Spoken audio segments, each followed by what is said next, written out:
Today on Context, remembering the sacrifice of our men and women who serve in Canada's military.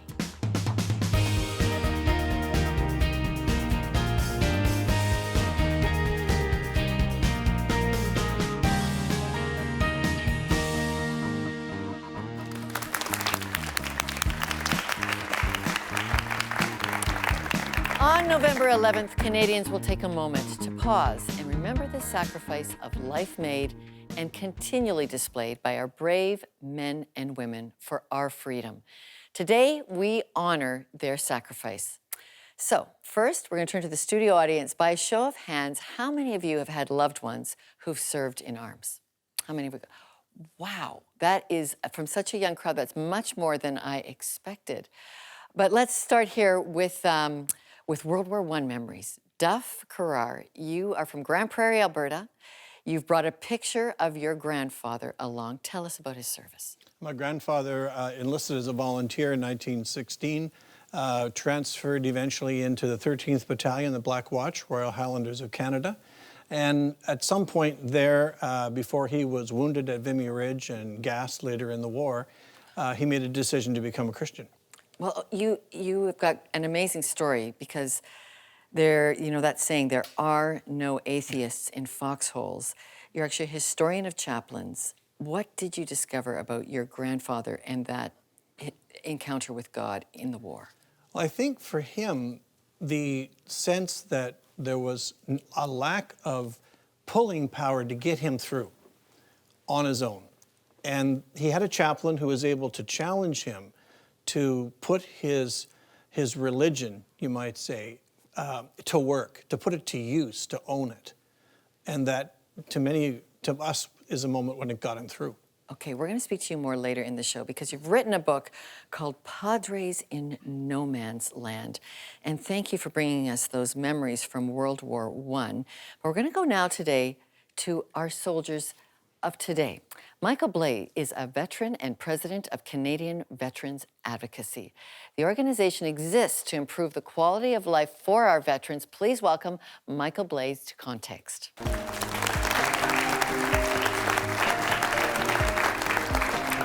And wonderfully decorated, sir. Wonderfully decorated. Thank you, Bob. Thank you.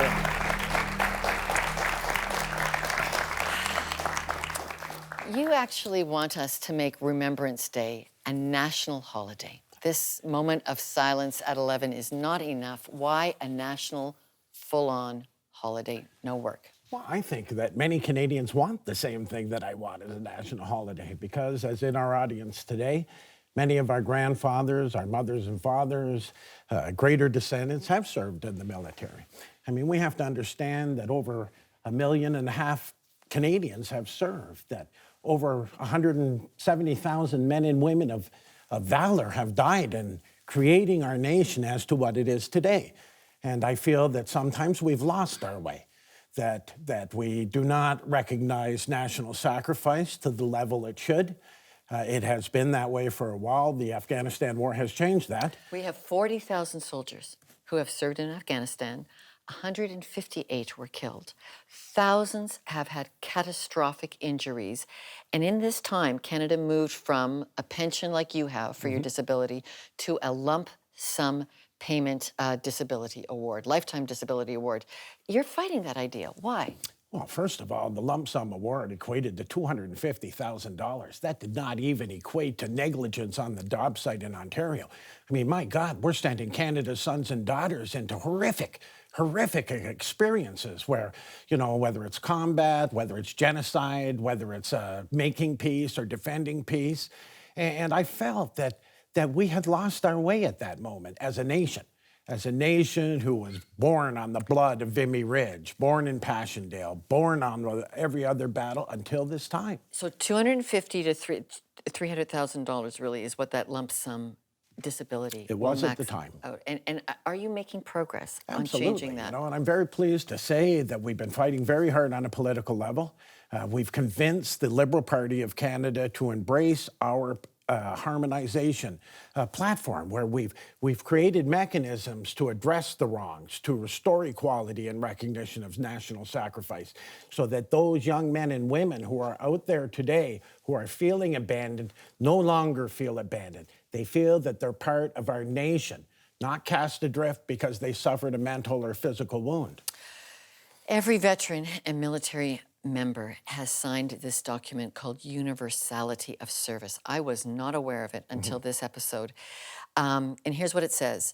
It declares that they will serve up to and including the cost of their life. They waive the right to protection. They're the only group in Canadian society that does that. Are you worried we are abusing it if we don't change this payment plan? Well, I have concerns. But I think that the mood of the nation has changed. We have a change in government that's going to bring in effective reforms. We're going to ensure that they do. And I think that once once we reemerge from where we are now, once we provided equality and recognition of national sacrifice, once we provided the PTSD and the mental health resources that they need, not based on a budget, as was in the past, but based on the needs of those who have suffered. Then we will improve. And you've got a new campaign rolling out when they go back to Parliament in January. What are you going to be insisting on? Oh, first of all, everything that they've promised us during the last 18 months will be fulfilled. And I've spoken to Mr. Trudeau several times now. He told me, he promised me that he would fulfill that obligation 16 months ago. And today, we have a Liberal government, and today the platform will restore the sacred obligation. All right. Michael Blaise, thank you for serving, and thank you for being an advocate. Michael Blaise, the president and founder of the Canadian Veterans Advocacy. It's been an honor to have you join us. Thank you. Thank you so much. Thank you.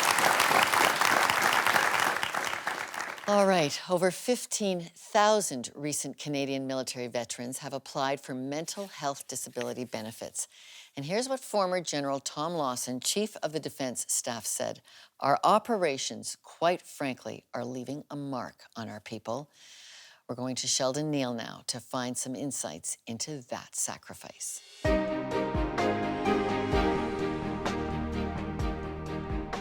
Doug Brown is a retired sergeant who served in the Canadian Armed Forces. He was diagnosed with post-traumatic stress disorder. He joins me now from Ottawa. Well, Doug, let's start here. What effect does a mental illness like PTSD have on someone battling it? Well, I would say there's a number of effects for myself. It's like sleepless nights, sweats, lots of anger.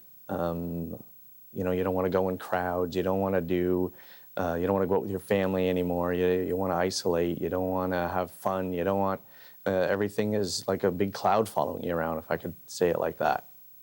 And part of your story, your wife kept saying to you during part of this, during these moments, you're not the same, Doug. What was affecting her and your family, you would say? I think as I look back on it now, and it's been a few years, that I would say it was the anger. Lots of anger and lots of sleep, getting up in the middle of the night and checking everything, and just snapping at everybody and being in a bad mood all the time and accusing everybody of everything and anything. It's always everybody else's fault, never yours. And it's mostly because you're exhausted. I think, like for me, I was exhausted. And every time she would say, "Hey, Doug, I think you need to see someone," and I would lose my mind and say, "No, not me. There's somebody else maybe, but not this guy." And let's kind of go beyond that curtain a little bit. I'm curious to know, when a question like that is asked to you, are you saying, do you want to answer a particular way, but you feel your emotions driving you another? Let's go a little bit deeper down that road. What's that tug of war like?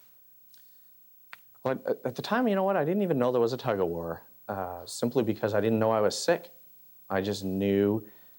Well, I didn't even know that, to be honest. I was going to say I just knew that I was angry, but I didn't even know I was angry because my supervisors at the time would give me on my evaluations that I was, one of the best sergeants in the unit and outperforming and all this. But at home it was a different story, and I just didn't. I didn't see it at all. Like, I didn't recognize it. I didn't recognize the signs. But as you go through a journey of wellness and you see the signs, because you start to educate yourself and you listen to your mental health providers and you look back at your family and you say, you know what, you were right. You were right and I was wrong. And that's how I guess you could see it as you do your journey to recovery. Then you start to see those little things and the positive and negative coping skills, Yeah. I'm curious to know, you've had some great help in terms of the road to recovery through a great organization called Soldier On, and they've helped over 1,000, over 1,400 CAF members to date. Tell us about your experience with Soldier On. Well, you know what? I get goosebumps when you talk about Soldier On, and that's not just saying that. I first learned about Soldier On during it was with an OSIS group. So we were talking about an OSIS, operational stress injury, social support. So we were in a group and talking about resources and the like, and one guy brought up fly fishing, and I'm like, no, not for me, because it's that avoidance thing, right? I want nothing to do with it. It's not safe. I'm not going. But he wore me down, to be honest with you. And as he wore me down, I accepted his invite to sign up for this fly fishing event. And what happened is we were doing fly fishing up in Northern Ontario in a place called on the Albany River. It was called Healing on the Albany. And Soldier On sponsored me for that. So all expenses were paid. And I tried to get out of it because I didn't want to go. Part of me didn't want to go, I guess, and I kind of used my daughter's swim meet in London, Ontario at the time to say, oh, I got to go to the swim meet, but they'd have nothing to do with that, so I couldn't get out of it, so I had to go.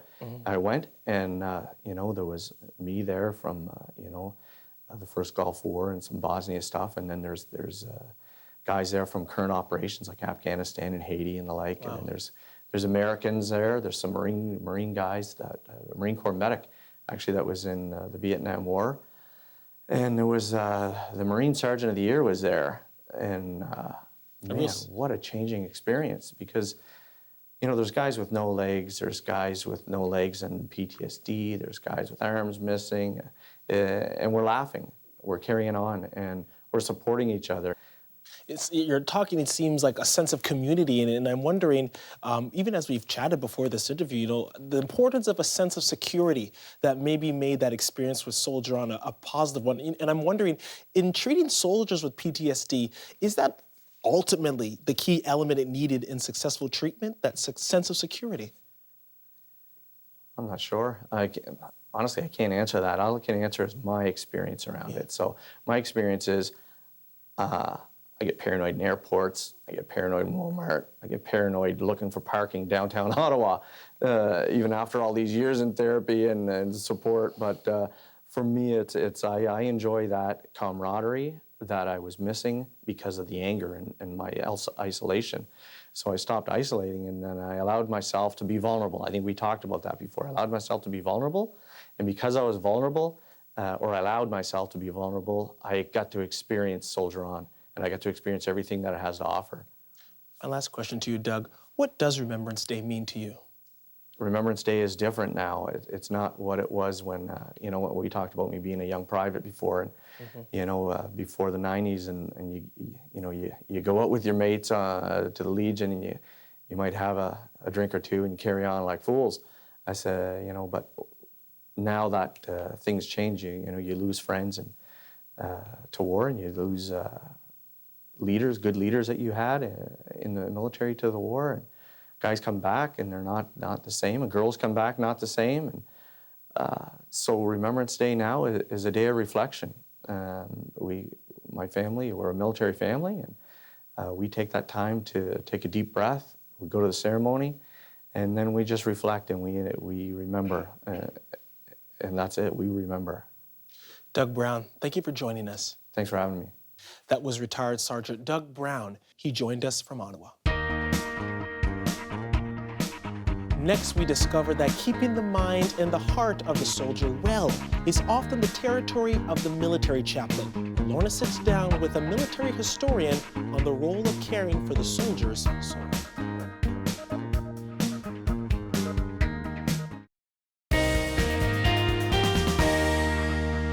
Next, we remember the military chaplain. From a role that was chaotic and controversy-ridden, soul care for our soldiers has evolved. Please welcome Duff Carrar, a military historian and author of Padres in No Man's Land. Thank you for being with us, Duff. Thank you. It's It's great good to be here.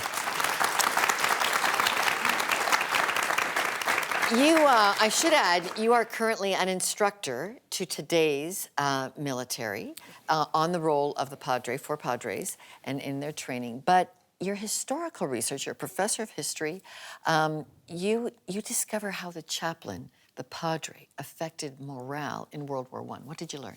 Well, chaplains are meaning makers. We spend so much time with our soldiers training them on how to fight. But do we ever talk about why? And why we fight, and especially at the small group level where you're talking about 2 guys, 5 guys, 11 in a section, 40 in a platoon, the question often comes down to why do people fight? And the answer often is because they fight for each other. Their partner, their buddy. There's a sense that we're a team, we fight for our small group community. And that's actually, believe it or not, paradoxically, a function of loyalty and comradeship, of love. At the same time, as you're fighting against an enemy who is threatening your group, and often at the time when combat's over, you sit down, you sense the losses, you feel the losses, you've seen and maybe done horrible things, and then you ask, was it all worth it? And so the chaplain operates at the level of supporting, emotionally, psychologically, spiritually, the people who bear the burden of peace. And World War I, where you begin your research, was just a mess of trying to make meaning out of that. What did you discover? Well, it was so much clearer to them than to us. It's almost as if, as we remember World War I, there's a watershed. The memory runs this way before 1928, and it tends to be wounded but proud and feeling the war was justified. And then about 1928 through into the 30s, the interpretations run the other way, that the war was a terrible waste, the war was meaningless, it was started by people that didn't care, the merchants of death. And so as a result, chaplains in the war had a much more determined sense of confidence in what they were doing in World War I than perhaps even in World War II or any war we've had after. Wow. Why was it important to you to research the storehouse of the military chaplain way back then? Well, you know, a verse for me, a life verse, is Bartimaeus, who says to Jesus, I want to see. What do you want? I want to see. And that was something that really captured me. And I've been that kind of a person with history. I've just needed to know and to see the whys as well as the how. So how does a belief in God stand up to the horrors of what they saw in World War I? Well, the paradox for me was discovering that Christianity works really well to support a war and to support combat. A, suffering. B, vicarious suffering. C, loyalty, duty, compassion, and in the end, a clear picture that some things are worth dying for. You describe your own dark night of the soul as you researched these stories, Padres in No Man's Land. How did these Padres stories affect you? I was going through a crisis because my PhD program wasn't going well. I was overwhelmed by the research. I had, at that point, major problems going on in our church. I had a depression, clinical depression. And I remembered my grandfather, who had made it through the trenches, came back wounded and gassed, but survived. But he died before I was born. His brother was killed on the last day of the Battle of Passchendaele, went missing. And my grandmother was so grieved by this process that she wouldn't even buy me a cap gun because even a cowboy gun was considered to her a war toy. And yet here I was drawing on these people and meeting their chaplains, thinking of my grandfather, whose war I internalized, I guess, when you're named after a grandfather who is some local hero, and I've never met him, and yet I have his kilt, I have his helmet. Those are the things that kind of haunt you. And you want to know what's going on. Why did they do this? Not just how, but why. And suddenly it occurred to me that these guys were looking into the face of things that denied meaning, that denied purpose, that made suffering almost obscene. And when they came out of that, the question was, what is the point? Why? And I was asking those questions in my life. And it became very clear that what they were finding in what the chaplains were saying was not out of date or irrelevant. It was essential to gathering up how we all need to put ourselves in a position where we really do depend on forces outside of ourselves. This is interesting because we've got someone here in the studio audience, another researcher, John Pello, who every Remembrance Day, John, your work comes round to me, and you have been going for leadership lessons that our soldiers, like Duff discovered the chaplains, you have found leadership lessons in the soldiers that we are living in today. Explain those to us. I was so surprised when I did my research that I discovered what we were doing. I was looking particularly at Vimy Ridge. What we were doing there is every bit as applicable in the 21st century. So three main things I would just share. The generals, they valued the frontline soldiers, and the frontline soldiers knew that. General Byng, who was a Christian, said he never sent a platoon over the top without getting down on his knees to pray for their safe return. He never asked a man to do anything that technology could do for him. And he backed that up with a lot of research. Like every piece of heavy artillery had two electron screens on the gun barrel so that they could measure how fast the shell was traveling and factor that speed into the next targeting formula. That's just one thing that we did that actually made our artillery the greatest, have the greatest accuracy of any army on the field, either side. Now, what we did with that, it was a death sentence to send men out to cut through the enemy barbed wire. But because of our accuracy, we were able to use the heavy guns to blow holes through. So the first was that the soldiers knew they were valued. The second thing was that they were trusted. They actually gave all the soldiers the complete battle plans for the attack. The only thing they didn't know was the actual date and time. They built a replica battlefield behind our lines, and for a month, every person in the Canadian Corps trained walking exactly where they would be walking on the day. They pushed the decision-making from the headquarters at the rear to the frontline soldier, and General Byng backed that up. He said, in a crisis situation, the man who does something may sometimes be wrong, but the man who does nothing is always wrong. And so he said, whatever your decisions are, because you have all this information, you can make better quality decisions on the front line. And then the third thing was they challenged the soldiers to be their best. And the Canadians were attempting to do in 8 hours what the British said would take 6 weeks and what the French said could never be done. Wow. And what that forced them to do was to break out of their paradigms, to be more creative. They dug tunnels that went all the way under the battlefield and popped up just in front of the enemy defenses, so that when the attack came, they were expecting the Canadians to come from the trenches, and some of them did, but many more popped up out of the ground right in front of them. We actually buried microphones all over the battlefield so that as the enemy was sending shells our way, within 3 minutes we could tell the type of ammunition, we could tell the target, we could tell exactly where the gun was that fired it. Wow. Our knowledge of their positions was so accurate, and combined with the accuracy of our artillery, in the first 1 minute of battle, 82% of the enemy artillery was completely destroyed. What year was this? This was 1917. Wow, 1917, that kind of dedication and commitment to the well-being. Curry said that we would pay the price of victory in shells, not men. All right. And that was how he did it. Both of you, thank you very much. Duff Carrar, Padres in No Man's Land, and John Pello, Leadership Lessons from the Battlefield. Thank you very much. Coming up, some closing thoughts on remembering sacrifice.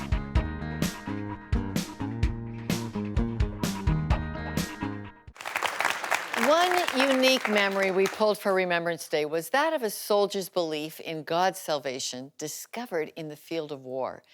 And we learned today from our historian that the day of the warrior priest has passed and the peacemaker priest is now in demand. Peace with God and peace with each other.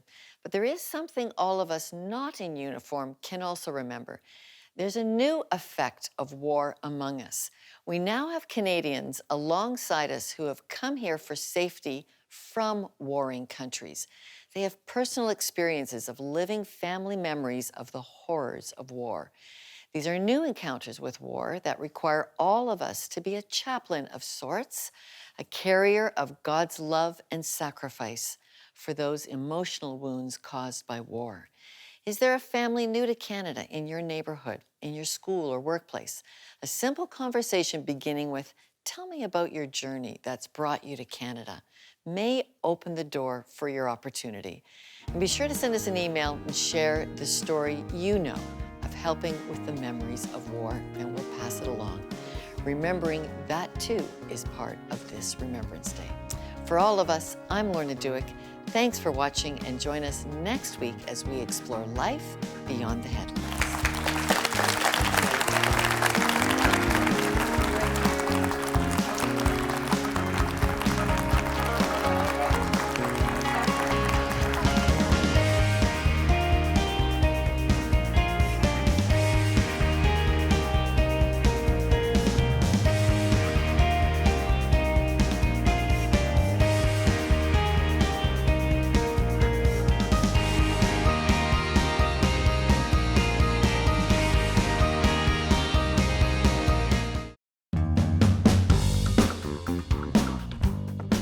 Let's go, Blue Jays, let's go! And yes, those same Blue Jays had us on bended knee during their nail-biting journey to the championship series.